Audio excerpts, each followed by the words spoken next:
सानाम को जोहार। इंजे ध्यान चांद हासदा देश रिन दिसोम रिन दिसोम बाहरे रिन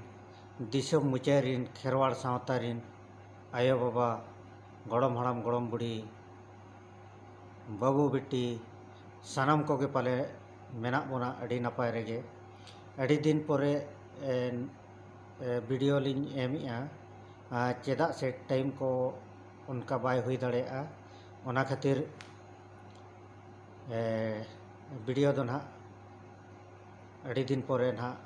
नोआ आरहोलिंग हेजना आदो समाज सावता रना आबो उयहर नियति दरकार कना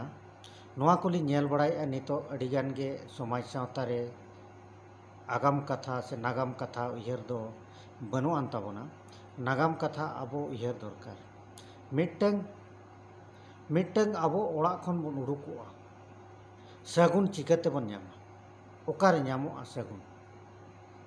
आबो मा ओड़ा उडुक गे बाबन बड़ाया तबे सगुन न्यामाबोन चिकाते नो नोआ मिटंग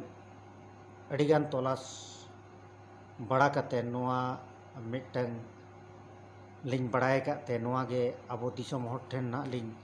सदरिया जहाँ सेन गे बन चलाआ सगुन चिकाते बन न्यामा आबोरिन एतोहब बोंगा बुरु दुकिन हुयुक कना आयो बाबा गे असल बोंगा बुरु ताबन दो जहाँ सेन बन चला आयो बाबा लई कातेन जांगा जोटेट कातेन ओडक को माबन तीना सगुने बन न्यामा नोआ आबो बाबन बड़ाय नोआ गे ताबन असल सगुन दो आ जुदी अकोय को आयो बाबा को बनुक को ताबोना एनखान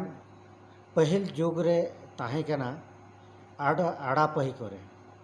जहाँ लुमंग को आड़ा कोआ ओना आड़ा पही करे जहाँ आड़ा ओना आड़ा पही रे दाना बड़ा जहाँ जुते हरक ताहे ओना दो चेक जुते को मेना खड़म काट रेना खड़म जुते ओना जुते बेनाव कातेन आबो आयो ᱧᱩᱛᱩᱢ ते बाबा ᱧᱩᱛᱩᱢ ते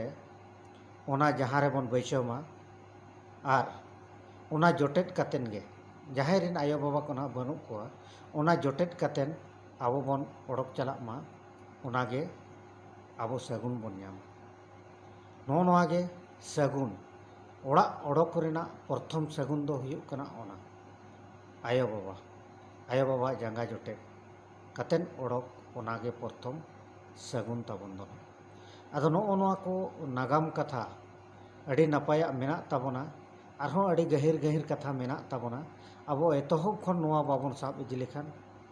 आबो तीस रे बाबन सजिया नोंका जहाँ लेका डाबांग डुबुंग जायगा करे गे बन दड़ चलाआ ओकारे सिखनत जायगा को आबो समाज रेना सिखनत जायगा ओना करे दो बाबन सेटरोआ तहु आरहों भेगार सेन बन चला नितो ऑक्तो नेलोक कना आबो बापलायन खान गे आयो बाबा को भेगार गिड़ी को ओना तीना दुख रेना कथा आमा आशीष आम जहाँ आशीर्वाद एमाम उनी गेम भेगार कदिया आम दो आशीर्वाद ओकारेम न्याम आदो चेदा एटा धर्म पांजाते हुया मासे बन आदो रोग आजार को न्याम लेम खान दो एटा धर्मेम पांजा खान आमा धर्म ना आमा समाज ना आमा व्यवहार गे तो बाम बड़ाया एटा धर्म पांजा कते आम दो बेस गदो किछु दिनेम बेसोआ ओना मेना किछु दिनेम बेसो इकेन इना हर रेगे हिजुआ जहाँ तीसो गज गुर मेना इना हेलोग गे बन गज गुरुआ जहाँ धर्म रेगे बन चला ओना खातिर ते आबो समाज ना एतोहब खन आबो व्यवहार बन चेदोग मा आर अड़ी नपाय गे बन ताहेना ओनाते एतोहब व्यवहार ताबन ओड़ा खन बन ओडको जहाँ सेन बन चला सगुन दो बन न्यामा आयो बाबा जांगा जोटे रेगे सगुन दो बन न्यामा आदो नोआ गे नासेना दिसोम हर को लिंग बड़ा हचो के पे ताबना सगुन बन न्याम खान दो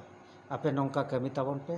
नोआ दो मिद दिन बरसिन ते दो बांग हुयुआ नोआ दो साल कराव इदी हुयुआ तबेना आशीष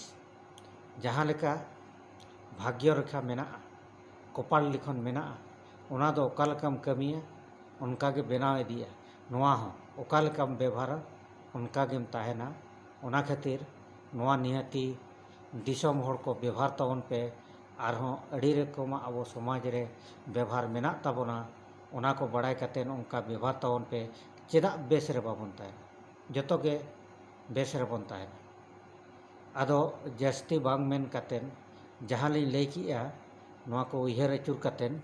ᱱᱚᱝᱠᱟ ᱠᱟᱹᱢᱤ ᱛᱟᱵᱚᱱ ᱯᱮ, ᱪᱮᱫᱟᱜ ᱱᱟᱯᱟᱭ ᱨᱮ ᱵᱟᱵᱚᱱ ᱛᱟᱦᱮᱱᱟ, ᱱᱤᱦᱟᱹᱛᱤ ᱵᱚᱱ ᱛᱟᱦᱮᱱ ᱜᱮᱭᱟ᱾ ᱟᱫᱚ ᱡᱟᱹᱥᱛᱤ ᱵᱟᱝ ᱞᱟᱹᱭ ᱠᱟᱛᱮᱫ ᱱᱮᱰᱮ ᱜᱮᱞᱤᱧ ᱢᱩᱪᱟᱹᱫ ᱠᱮᱜᱼᱟ, ᱟᱨ ᱵᱷᱩᱞ ᱞᱤᱧ ᱞᱟᱹᱭ ᱠᱟᱜ ᱠᱷᱟᱱ ᱫᱚ ᱱᱚᱣᱟ ᱱᱤᱦᱟᱹᱛᱤ ᱯᱮ ᱠᱚᱢᱮᱱᱴ ᱨᱩᱣᱟᱹᱲ ᱟᱹᱞᱤᱧᱟ᱾